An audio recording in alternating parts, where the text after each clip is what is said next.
Hello and welcome to Enchantment of Eternity's live discussion on A Knight of the Seven Kingdoms, Season 1, Episode 3, which I believe is called The Squire.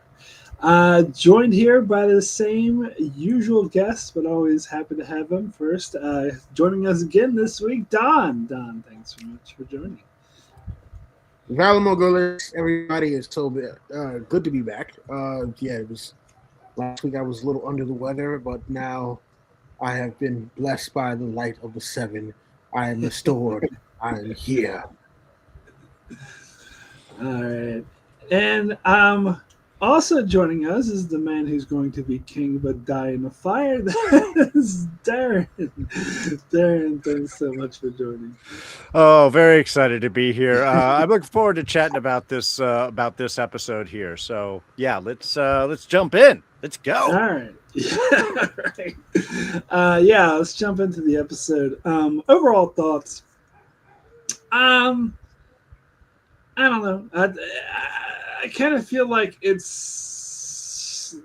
show overall has been moving too slow. I'm hoping now it'll pick up because the sort of inciting incident, and they usually describe that to describe the thing that kicks off the plot, and it usually happens in the first act, so like the first 15-20 minutes of a movie.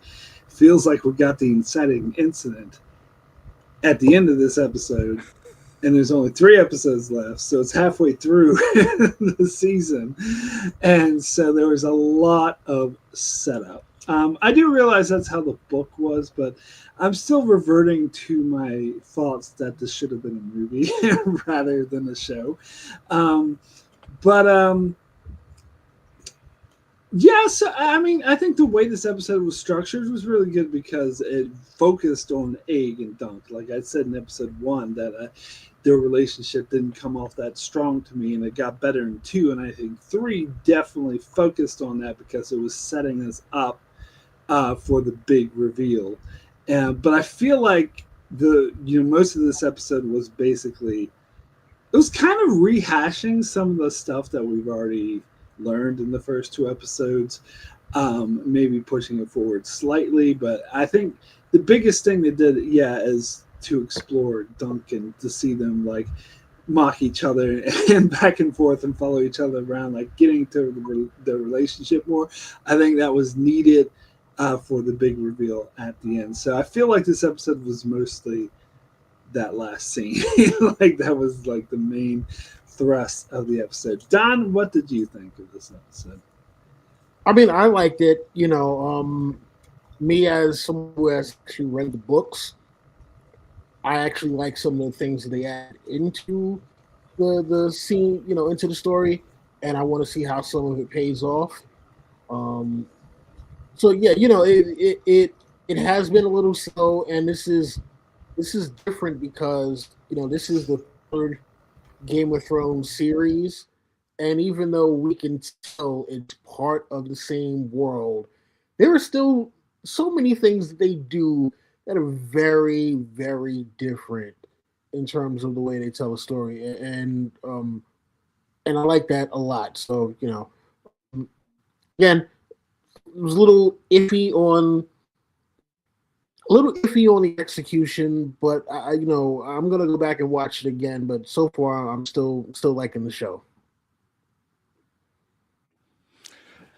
Yeah, I definitely enjoyed. I think the high point of this episode was definitely the Dunk and Egg interaction. I think that's where the strength of it, and I completely agree with you, Mark, that this feels like we did rehash a lot of stuff because they had to kind of drag and pace things a little differently. Yeah, a movie or a 2-part miniseries, harken back to the day, I think probably would have served this material better in the way of flow. There was some more stuff I liked about this because we got a little bit more of Egg, and I think he works really well on camera. I was engaged with a lot of the stuff that was going on with him. We have a different director in this episode also, and so there was I could feel a slightly different change to the way things were presented. They had a great kinetic moment that actually had me like, oh, which, you know, was nice. It kind of got me engaged. I enjoyed that. On the other hand, and yeah, Don, we were talking about this last week with some of the execution stuff. That is, to me, the thing that really holds this show back. And I think I might have figured out what it was. Is I think they did a very efficient shooting schedule. It's very television-esque, a lot of one-shot, two-shot, camera set, go.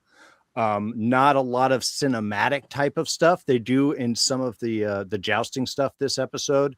And we get the one kind of crane shot when they're in the tent drinking and the Alice song is going on, you know, which is nice.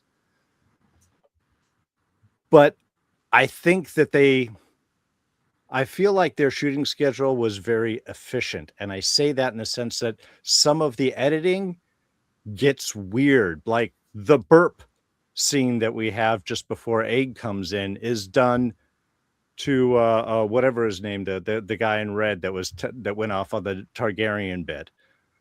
It was on him and not on Dunk, who was doing the burp. But we got no real reaction off of the other actor. So it was like, why did they do this? There's some of those scenes where it's like the focus should be on the person talking unless we're getting an effective reaction.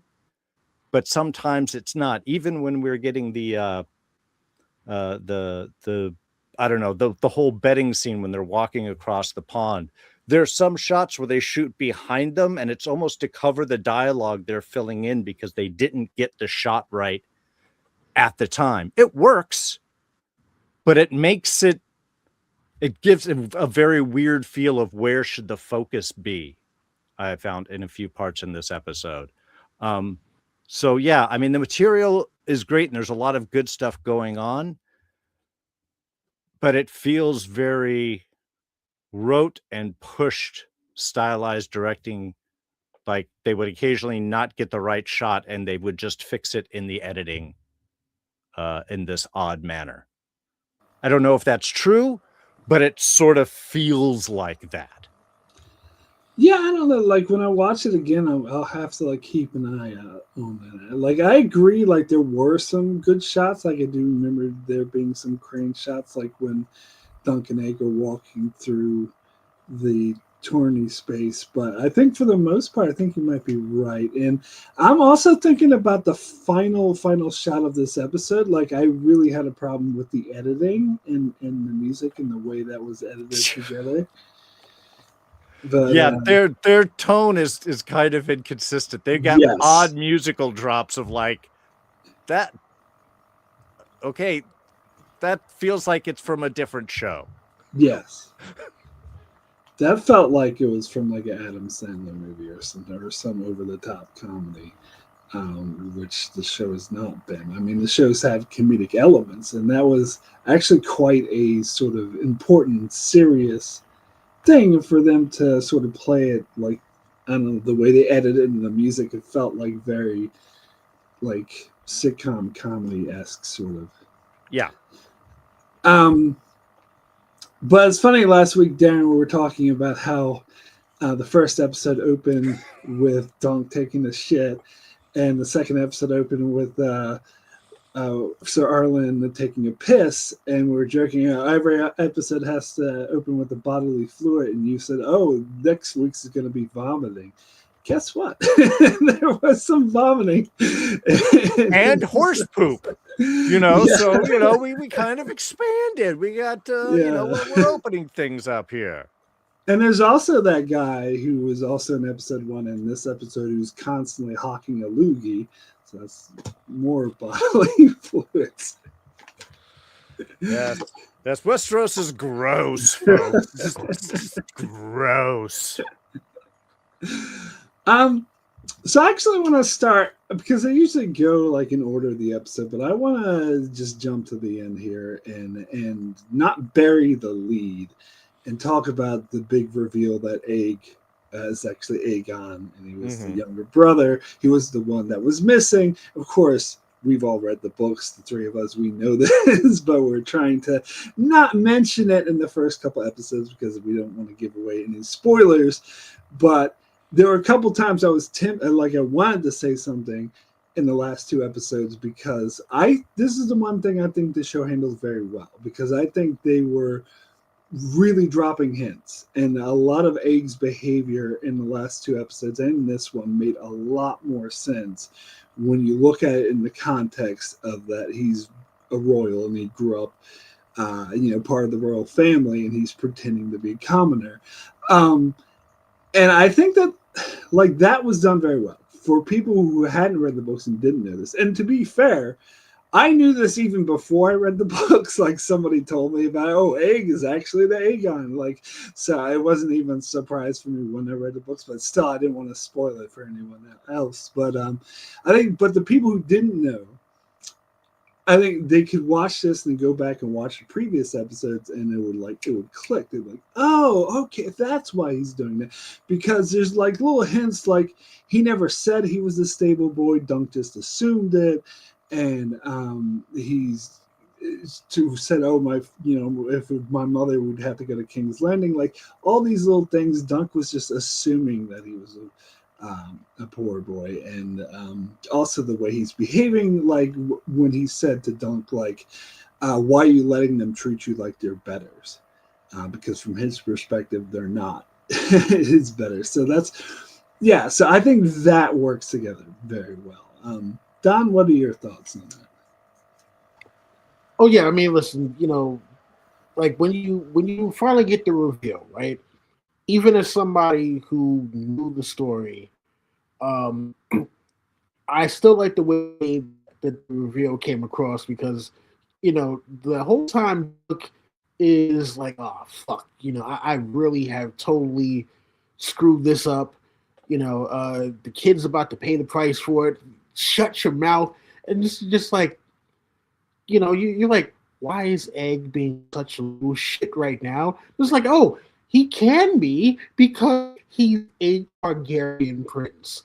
And then you roll back to everything that he's done before this, just like, now I understand why Doug can pick up on the fact that he was a prince, but they definitely drop clues there that he is way more educated than a 9-year-old should be in this world. Just not just a 9-year-old, a 9-year-old poor kid should be. Like we hear all the time about the Middle Ages and how uneducated peasants were about anything outside of like their where they were allowed to farm or do business. And this kid is like, oh yeah, I know this night here and that night there, and these people from this house, and no, this is how you do this thing here. And just like, yeah, dunk lunk is a castle wall because you grew up in Flea Bottom, and Sir Arlen got you as a kid, and this is all shit you never learned from him, who was a knight. So I do the fact that while he didn't it didn't ham fit it, down your throat like, oh, wink, wink, nudge, nudge, he's got to be a Targaryen. They definitely showed that, when they finally do the reveal, they definitely peppered things in there. It's kind of, oh, okay. I just thought the kid was a little jerk off that somehow knew a lot more than he was supposed to. But no, it turns out he's a prince and he's not exactly being a jerk off. He's actually trying to help. He's trying to help Dunk boost his confidence. So, I've loved this portrayal of Egg the entire season so far. So this was all good for me. Yeah, this is definitely one of those where it's like, I wish I didn't know, what the reveal already was, just so I could see how it really played off. But I think that's one of those where they focus a lot more on the relationship between Dunk and Egg and the back and forth in this episode played because we see Egg as protective of Dunk to a certain extent. So yeah, that the puppeteer's in trouble, of course he's going to go get Dunk because he's too small to do it. But once Dunk is immobilized, I thought a little too easily by those couple of guards. I think that should have been a little bit more of a struggle, but we'll get to that. It makes sense that he would be the kid that would be like, no, stop, don't do it, that he would get himself in trouble for that. And yes, it very much plays immediately that you realize who he is. Everything like click, click, click, click, click, click goes right back into everything that you saw. But to me, the moment that actually really played it off was when he said the guards' names. Is before that moment, he was maybe just a brave, stupid, overly bold kid. Maybe he's a little higher up and is connected that you don't know, but you don't really realize who exactly he is until he's like, Cat, Wed, get off, or, whatever their names were. Pick him up. And I think that really worked. Plus then you get the obvious face off between him and his brother and how much they hate. If you hadn't got the kill him in the dual series. So yes, in all of that, again, outside of I thought the struggle with Dunk, I think that should have been a little bit more, and he was a little too easily subdued.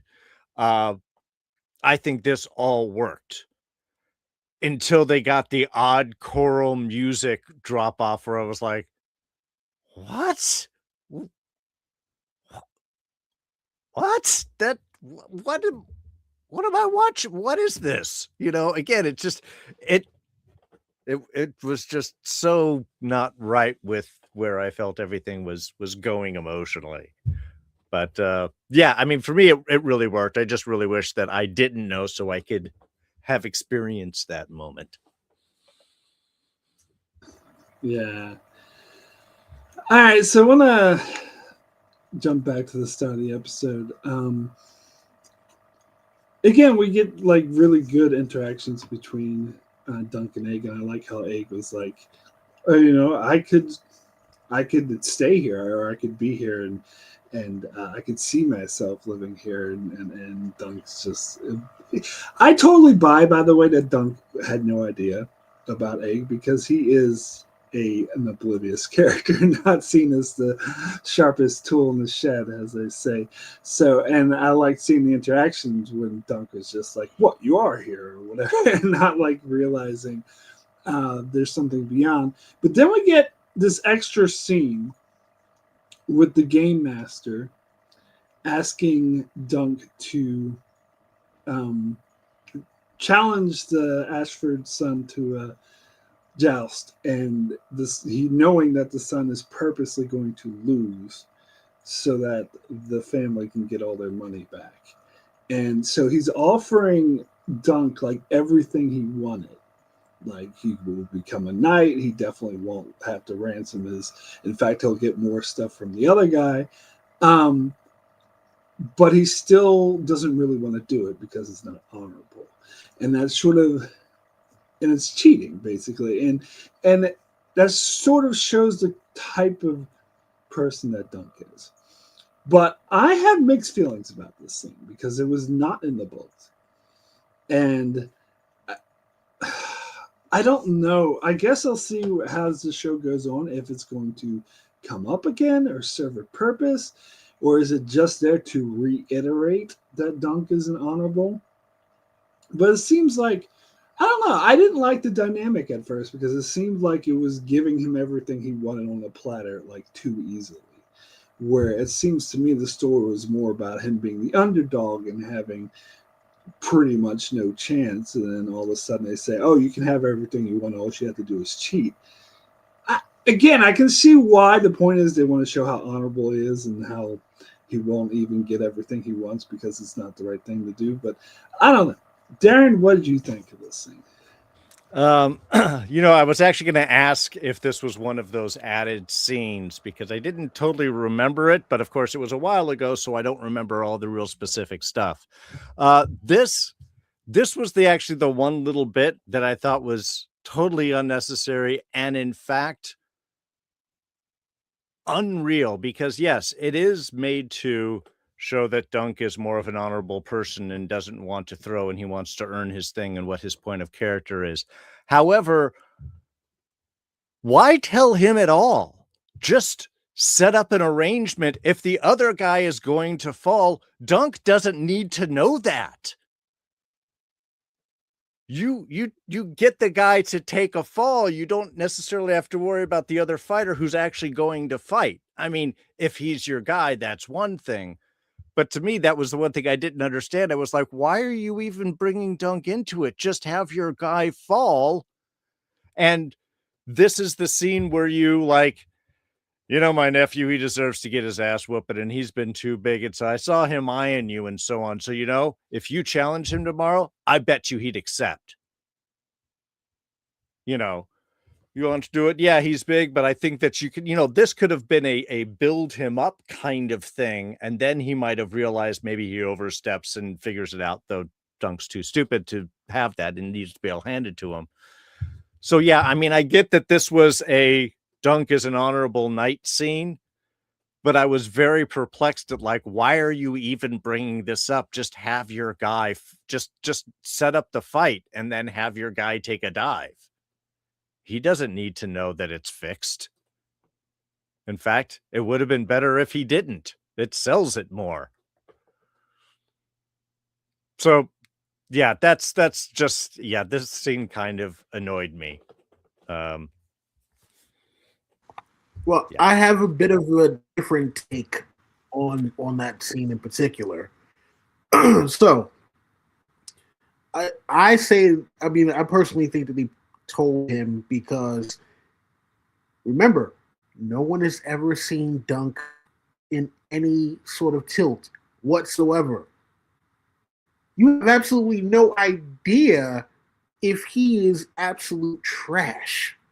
So the thing that you don't want to happen is him, actively, going to do what he thinks is great work on the battlefield, only to find out that your guy who was supposed to take a dive can't because the other guy is that trash. So we have to let him in because we need him to actually look like he's working for this, even if he's not. So in case he happens to be absolute trash, okay, we can prepare our guy for this and say, okay, look, you're going to have to hold your shield a little lower because this guy doesn't know what he's doing. Or if you see him holding it up to, holding his lance a little bit high, raise your shield this way, so this way you'll get knocked off. Just he might need that help. They don't know. So the last thing you don't want to do with essentially an unknown element like this is to leave it up to chance. They were trying to cover all bases to make sure that, hey, look, you're going to win this, okay? You want to be a knight. We saw, the maneuvering that you've been doing since you've been here, all the politicking that you've done. We're going to help you out with that, okay? But what we need from you is to make sure that our guy loses so we can cover this grand EOS thing that we've thrown that we really, really, really couldn't afford. And especially got to think about it. With the Targaryens showing up, that's now they can't just do their regular tournament that they kind of would have done. They got to make it extra special because it's the royal family. So whatever they had a thought of spending before, now they got to spend even more because Targaryens are in town. So I get what you're saying. This is the one time I will that I'm going to absolutely play devil's advocate for something like this, only because these are people. Remember, even though this isn't Game of Thrones, these are still the same Game of Thrones families, which means they are always scheming for power and money, no matter what. Across the board, it's going to be okay. How much was the budget? Oh wait, this 100,000 dragons. And what's the rent collection looking like from the serfs? yeah, now we need to find some way to make this money back. This costs way too much. They're all about business at the end of the day. So for them, it's like, hey, we got to cover our losses in any way that we can. So bring him in. So, Don, I was going to ask you though, did you think this scene was necessary? Did you think it added to the story? I need this is the remember what I said there were like a couple of things I need to see where they go with. This is one of those where I need to see where they go with it to see whether or not it actually adds something to the story. Yeah, I mean, I almost feel like it would have been better if they asked Dunk to take a fall, because that would have been more of a conundrum. I think that would. I don't know. He'd be more likely to say no, I suppose. But they could say, "Oh no, we're going to offer you all this money, or whatever, and knighthood or other shit. All you got to do is take." I don't know. I just feel like that might have made more sense than asking him to be the one who beats the other guy who's taking the fall. Sure, but then it wouldn't have been long odds, you know. Right, Oh, our great knight is gonna beat the crap out of this newcomer. Yeah, that's true. That's true. You know, so yeah, I think they kind of true. put themselves in a bind. The whole point is, I get it. Yeah, the whole point is to have long odds. Yeah, yes. Yeah, and they always have the underdog take the fall anyway. Yeah. But, yeah, but I agree. It didn't feel necessary at all. But if it does go somewhere, that I just knowing the rest of the story, I don't see how this could actually play in any way. I feel like it's. I mean, well, you know what? This could be a Blackfire thing. Because remember, like I don't know if you guys have noticed, they're throwing a lot of Blackfire stuff in these first 3 episodes, and I don't know if you guys remember from the books. Like, we don't get anything about the Blackfire Rebellion until book number 2. And supposedly, like, George hadn't done any Blackfire stuff before. That was something he came up with afterwards. So, they're kind of inserting that into the show now. Right. Yeah. I think I heard if I'm not mistaken. That, so go ahead, Don.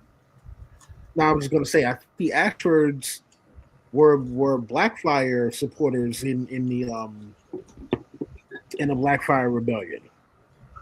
Yes, that's what I was just about to say. That I heard somewhere that was the case. So maybe they're just playing off of that. But yeah, so maybe you could play it, but I really don't see how it could really have an effect. But I don't know. Never know. Okay. Like, not to be okay. Spoiler for season. Whatever. Spoiler for season 2. Okay, you can turn it back like 10, 20 seconds or something. Blackfires show up in book number 2, so maybe this could just be a common theme that they're going to do. Blackfire supporters, yes. And that could be, yeah, maybe that's it. But I don't know. Still don't think the whole throw the fight thing is all that necessary. But yeah. But yeah, no, I do like how they are mentioning the Blackfire Rebellion a lot more. Like they have Egg singing that song. But it was definitely from his own Targaryen perspective. Kind of like the history is written by the victor sort of thing as well, the whole song. So I feel like I don't know if I really have much to say about the bulk of the episode, because I think the bulk of the episode is mainly like just establishing Dunk and Egg and their relationship, having them, eat that nice sandwich, the goose egg sandwich together. I mean, it was a nice scene. Like, I liked it. It really showed their camaraderie. I think it was necessary. And also, him training with the horse to try to be the best squire he could, and Dunk saying that he's a good worker, and him, and again, knowing that he's noble. Now you see how that's why that's such a compliment to him, because he's never really had to work on his own before. And so yeah, so it was a good establishing. I like the shot where Tencel comes up to him and he's like, "Look, I got goose eggs," and looks looks really goofy, and it's just like just how much he's into her, and she's just like, "Yeah, okay, I'll have your sword, your shield ready for you." Um, and so I think you need that though. You need to show how he's into her for the ending scene to work, and I think they did sell that well. I think they did sell Duncan Egg's relationship, and them Duncan Egg having a philosophical discussion about a ridiculous song, which, by the way, I've watched like 2 or 3 videos that delve into that song. I don't want to talk about it at all. I'm not interested. It's just a silly song. But anyway, so yeah, it was just good establishing their camaraderie. Don, do you have anything to add to that? Yeah, I mean, listen, I love the development of their story, and just showing kind of their like father son bond almost. This is this kind of almost reminds me of Batman, uh, like a young Batman training young Robin. Well, so I mean, listen, we all love the superhero sidekick stories, and this is a great kind of coming of age story for the both of them. You know, Dunk is finding who he is in a world that he was never really built for. Um, and Egg is trying to escape the world that he is destined to rule over. He just doesn't even know it. So this is definitely one of those things where I like the way that they developed just them and their relationship together and the back and forth play that they have. But I also like how they have developed some of the background characters. You know, listen, Arian is a jerk, and every time he steps on screen, we get to see why people are kind of We're thinking. about to get to him next. Oh, okay. Sorry, I thought you this was the overall thing. My bad. Yeah. Well, I will save the rest of my thoughts of Arian for when we get to that section. But yeah, one of the big things that I liked as far as Duncan Egg is concerned is the fact that Egg decided he was going to do the training on his own to kind of prove himself, as a squire. So, and again, feeds back into the name of the episode anyway. So, the gentleman yields his time. Yeah, no, like I said, I loved a lot of the interaction between the two of them through this episode. And honestly, the little breakfast scene was probably one of my favorite little moments. And it oddly felt very much like Butch Cassidy and the Sundance Kid.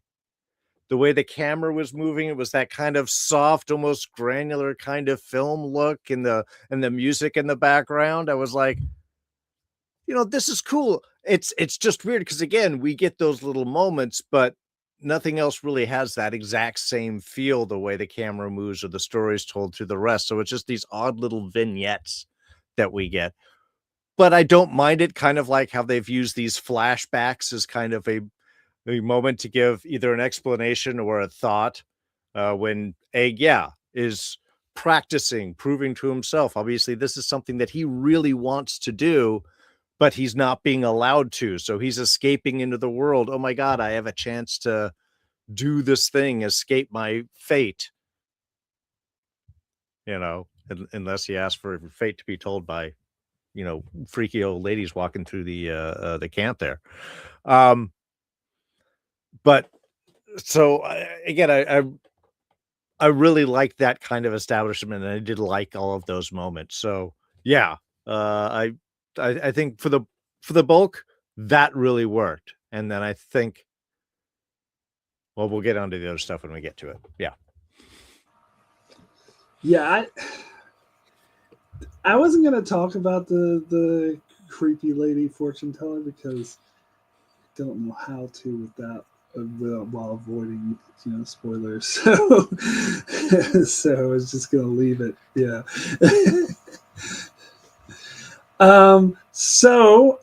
There is yeah, what was his name? Arian Bright Flame.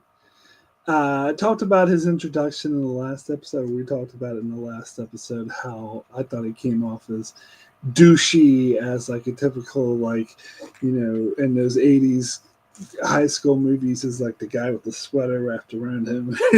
It's all douchey. And yeah, they definitely are.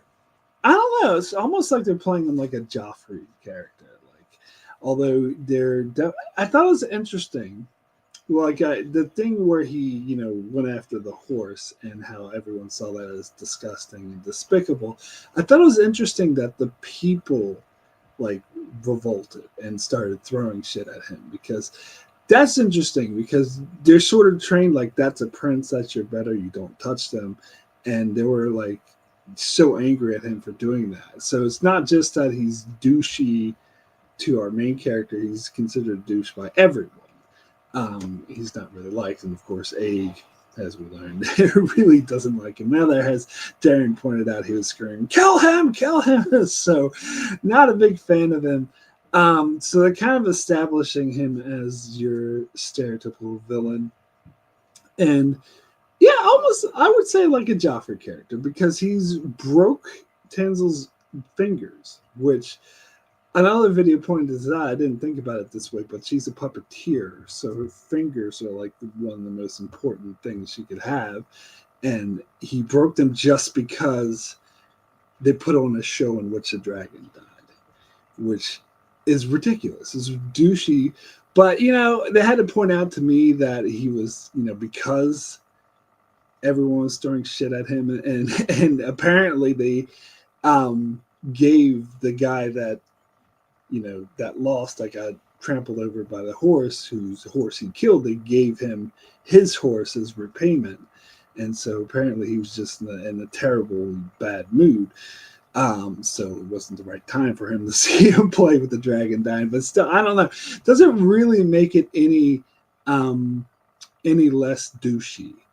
And another interesting thing is that I heard like the actor talking about it, and he said like when Dunk shows up and starts beating the crap out of him, that they made a conscious choice to play it as he's more surprised and upset. He's more confused. He's like, oh, who the hell are you? And how, you actually had the goal to, hit a prince or whatever. Yeah, and it does also make sense that Aig would show up and reveal himself at that time, because Dunk's life was at stake. And so it's something that extreme would force Aig to finally reveal who he was. But anyway, Darrin, what are your thoughts on the bright flame? Yeah, well, I mean, he doesn't have a mustache to twirl or a I guess like you said, a sweater to tie or anything. But yeah, he is, he is the villain. He's the douchey bad guy. I think he plays it well. I did like the fact that his reaction was more of surprise than anger or anything like that, you know. But I think what they're also using with him, especially with the crowd going off, to me is a sign of the public is souring on the Targaryen rule. I don't know if we're going to touch on, but we had the one guy who was giving the speech to Dunk just beforehand, who goes off on the whole thing. He's like, "Oh, sorry, maybe I went a little bit too far." But when you have the people's reaction, I think that's what they're seeing is each one is madder than before, and you might have a decent one right now, but you've got this total insane guy right here who he can't even joust right. He just has to go. It's like that is a movement of cruelty. Who dodges in a joust, you know? And then, I don't know, aiming low. Is this where this comes from jousting? Man, that's low. He's aimed low. Through the neck. That was, um, but yeah, I think because you have the people kind of revolting against him, look at this horrible move that he's making, and then showing him reacting the way that he has with the dragon being killed right there. Like, why would you do this? Oh, the dragon never dies. Yeah. I think those are all great moves to show how douchey, but I think, again, also to show that he's responding to the fact that the people are pushing a little bit more. They're souring, and I guess because we have no dragons at this point in anymore in Westeros. The last one died, what, 80 years beforehand or sometime before. I think we're starting to see the weakening of this. And yeah, if again they want to go into Game of Thrones prequel stuff and talk about, Blackfire or anything like that, this may be part of how they're setting that up. But I think he certainly plays the role. He's scenery chewing, mustache twirling villain, but I think it works.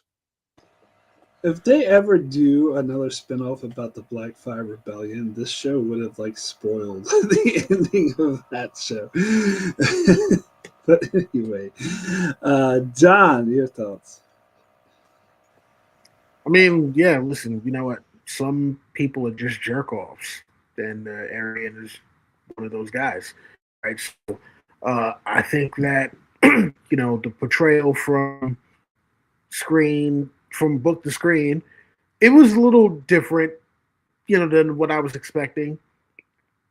Just for that particular scene with him getting shit by Dunk. Yeah, I was expecting to be like, you hit me? You're gonna throw away your life over this whore? I was expecting that reaction from him. So when it was like, you hit me? Like, it's kind of almost like Superman. I'm sorry, you made me bleed my own blood. How is this possible? Yeah, so that's kind of what it felt like to me. And it was a little different than I expected. But you know what? Again, he's like, yeah, I may never be king, but at least I get to say that I'm above you peasants. And how dare you? Do you not know who I am? And all the other stuff that. Think about how his father acts. Makar is kind of a dick. Apple don't fall far from the tree when it comes to Arian, unfortunately. But yeah, I want to see what they're gonna do as far as because same character from the book for the most part, except again, I was kind of expecting a more angry reaction to what happened with Dunk. But let's see how they play this out. I think so far, very good representation of Arian dickhead. Yeah. I may be different from the book, but I like the way they played him as more confused and angry. I think that it just shows how it's just never done. Like, you don't hit a prince, especially some random guy he never heard of. But I will say, Darrin, to disagree with you slightly, I did buy that Dunk was held down because there was there 3 or 4 guys, big muscly guys, and I get it. That it took that many, because at first he was fighting them off, and then they all had to sort of gang up in order to hold him down. So that I bought. I don't think he's so big that 4 guys couldn't hold him down. Oh, no. I mean, I just mean that it would have taken a little bit more for those 4 guys to have gotten. It seemed like 2 grabbed his arm and then he struggled and then it kind of just collapsed. But again, this is kind of a nitpicky thing. I do appreciate that he threw Aaron halfway through or, across the room. But it's also nice because it gives him as a bad guy by playing less angry and more confused. It's like, the fact that he got kicked in the face and his tooth is loose doesn't bother him. He's tough enough that hit, is not a thing. He's more confused by anyway. So I think in a way it makes him a little more dangerous because otherwise we're just like, you dare kick me in the face? Oh my God. How do you take that when he gets that would make him look weaker. Yeah, you're right. When he's just like, why would you throw your life away to do this? That's, and you're like, Doug's a huge guy. He just kicked you. And you're just like, why did you do that? Yeah. To me, I think that makes him feel a little more dangerous. Yeah. And I think kind of, sorry, real quick. Kind of like in Infinity War where, the stars all out, finally cuts Thanos' face and is like, all that for a drop of blood. Yeah.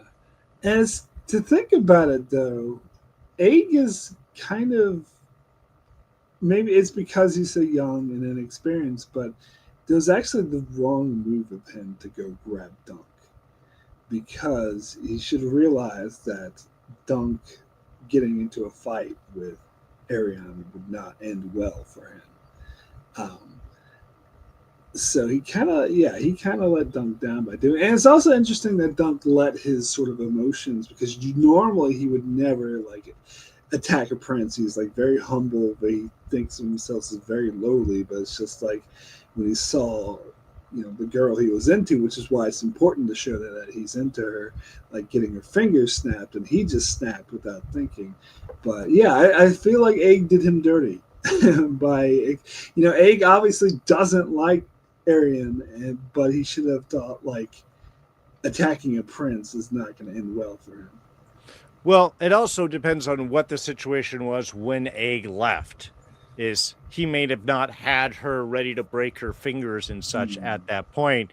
It's like he was throwing a fit. Can we get the big guy to walk in and maybe escort the girl out, make him safe type kind of thing. So, but you're right. He did kind of well, what did you expect in this situation, Aeg? He did kind of do him a little bit dirty. But I thought that they made the reaction well. I think they had Dunk assess what was going on. They did the great zoom up of the break. And they did, I don't know if it was a nice color bit or a shake of the camera, but they did in effect, or at least just how it was presented, that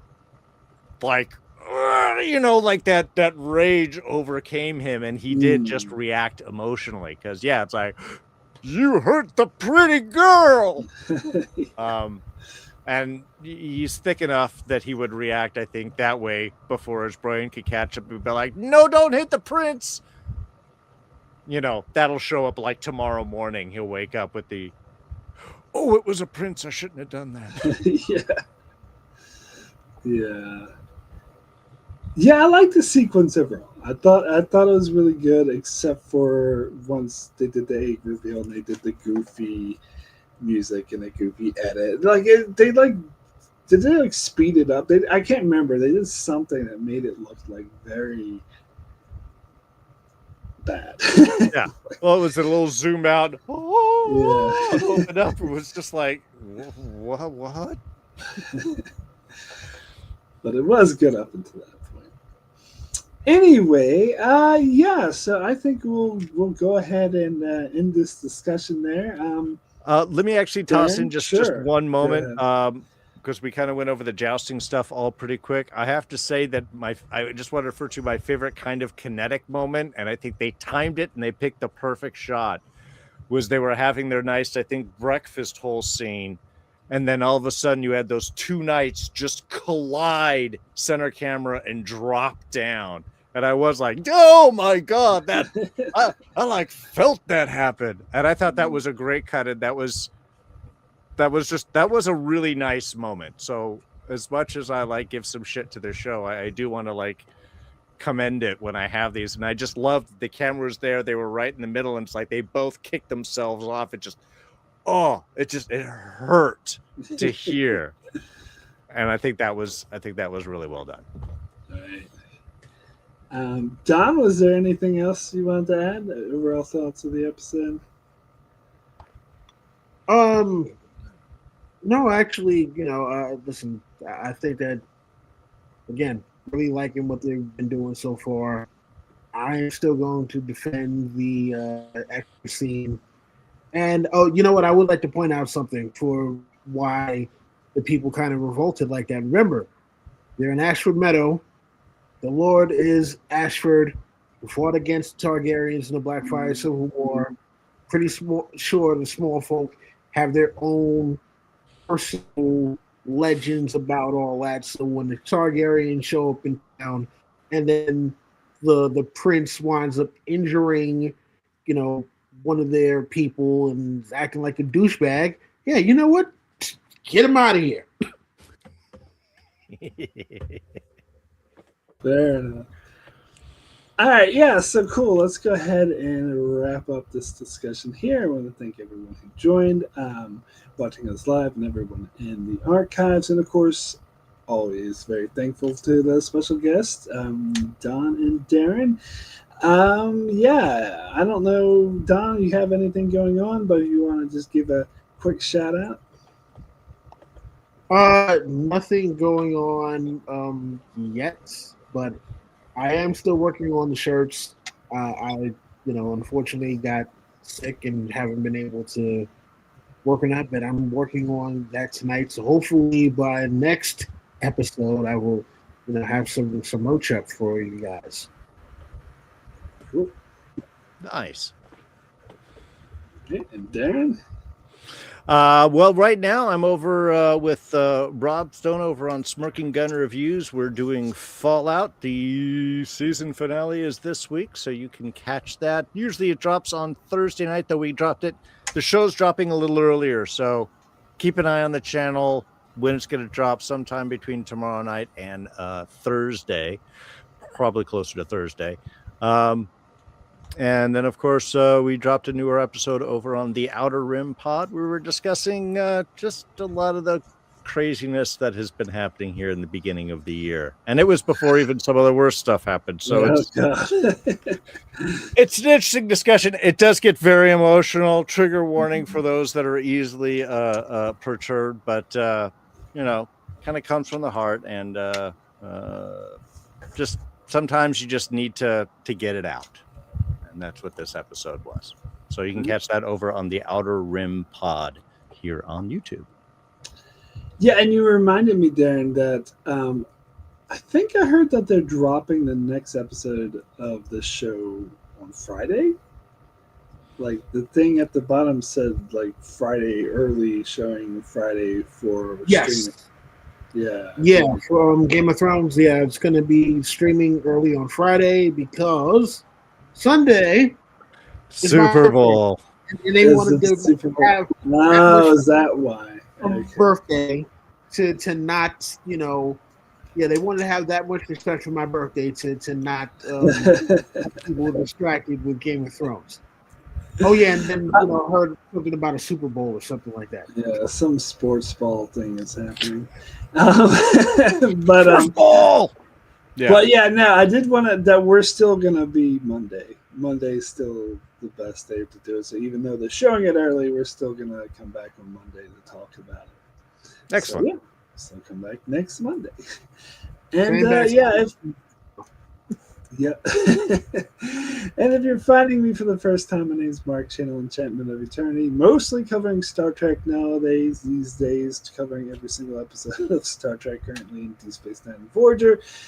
Also covering new episodes of Starfleet Academy. Last week's episode was actually good. Well, surprising, so might look up to this show. But anyway, you can check me out for that. And, of course, here every Monday to cover Night of the Seven Kingdoms while that's going. Anyway, thank you all for joining so much, and we will see you next time.